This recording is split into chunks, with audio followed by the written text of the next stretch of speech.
నమస్కారం అందరికీ. Welcome to my channel NB వేద.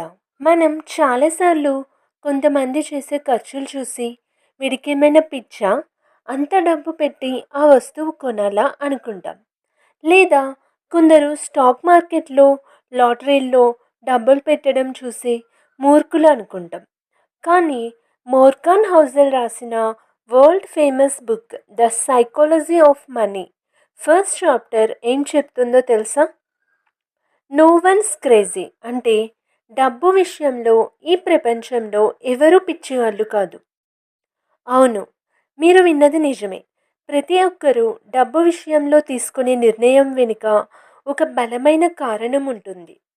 ఈరోజు ఈ వీడియోలో మనం ఫైనాన్షియల్ ప్రపంచంలో ఉన్న అతిపెద్ద రహస్యాన్ని, ఈ ఫస్ట్ చాప్టర్లో ఉన్న మెయిన్ పాయింట్స్ని నేను ప్రాక్టికల్గా ఎగ్జాంపుల్స్తో వివరిస్తాను.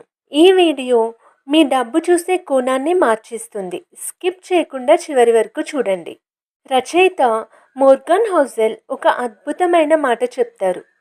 మీరు డబ్బు గురించి పుస్తకాల్లో చదివింది కేవలం 20% అయితే, మీ జీవితంలో మీరు అనుభవించింది 80% మీ నిర్ణయాలను శాసిస్తుంది. మనం ఏ కాలంలో పుట్టాం, ఏ దేశంలో పెరిగాం, మన చిన్నప్పుడు మన తల్లిదండ్రుల ఆర్థిక పరిస్థితి ఎలా ఉంది అనేవి మన మైండ్లో ఒక సాఫ్ట్వేర్లా ఇన్స్టాల్ అయిపోతాయి.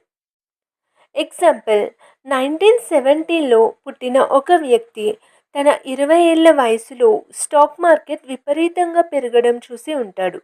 కాబట్టి అతని దృష్టిలో స్టాక్ మార్కెట్ అంటే డబ్బులు సంపాదించే మార్గం. అది 1950లో పుట్టిన వ్యక్తి తన 20 ఏళ్ల వయసులో స్టాక్ మార్కెట్ పడిపోవడం, దేశంలో ఆర్థిక సంక్షోభం చూడొచ్చు. అతని దృష్టిలో స్టాక్ మార్కెట్ అంటే అదొక జూదం, నష్టపోయే చోటు అని. ఇప్పుడు చెప్పండి, వీరిద్దరిలో ఎవరు కరెక్ట్?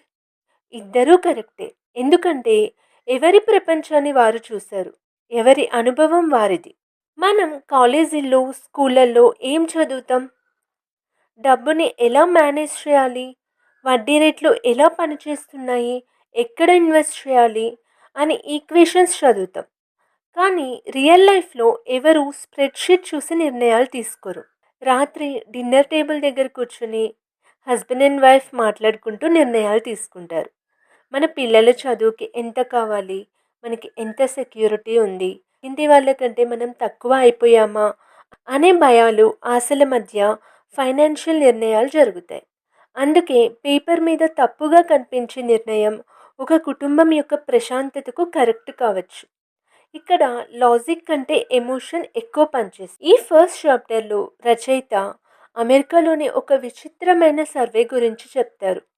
అక్కడ అత్యంత పేద కుటుంబాలు, అంటే కనీసం ఇల్లు, సరైన తిండి లేనివారు సంవత్సరానికి సగటున $400 కేవలం లాటరీ టికెట్ల కోసమే ఖర్చు పెడతారట.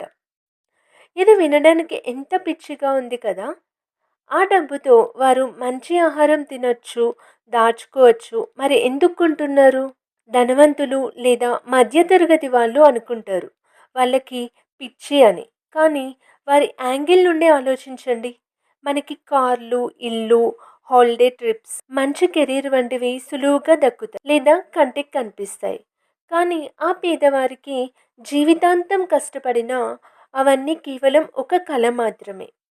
ఆ కళని నిజం చేసే ఒకే ఒక్క మార్గం ఆ లాటరీ టికెట్. ఆ టికెట్ కొన్నప్పుడు వారు పొందే ఆశ ఉందే, ఆ ఫీలింగ్ కోసమే వారు ఆ డబ్బు పెడతారు.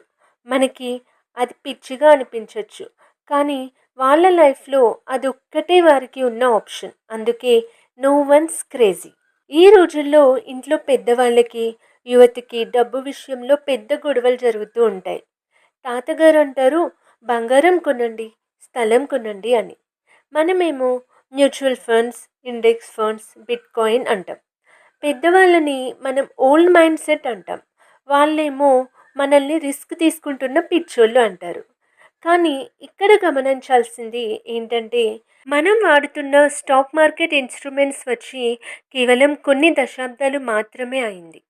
మన తాతల కాలంలో ఇవి లేవు. వాళ్ళు బ్యాంకులు మునిగిపోవడం చూశారు, యుద్ధాలు చూశారు. కాబట్టి వాళ్ళకి ఫిజికల్ అసెట్స్ అంటే బంగారము, భూమి మీద నమ్మకం.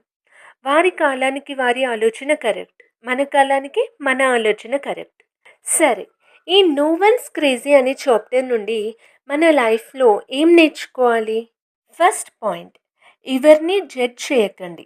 Don't judge. ఎవరైనా ఎక్కువ ఖర్చు పెడుతున్నా లేదా పిసినారితనం చూపిస్తున్నా వారిని తిట్టకండి. వారి వెనుక ఎలాంటి ఆర్థిక భయాలు గతం ఉన్నాయో మనకి తెలియదు. సెకండ్ పాయింట్, మీ ఫైనాన్షియల్ ప్లాన్ మీదే. Create your own plan. యూట్యూబ్లో ఎవరో చెప్పారు కదా అని లేదా పక్కింటి వాడు కొన్నాడని ఇన్వెస్ట్ చేయకండి. మీ రిస్క్ తీసుకునే సామర్థ్యం వేరు, వారిది వేరు. థర్డ్ పాయింట్, డబ్బు కేవలం మ్యాథ్స్ కాదు, అది బిహేవియర్. Money is behaviour.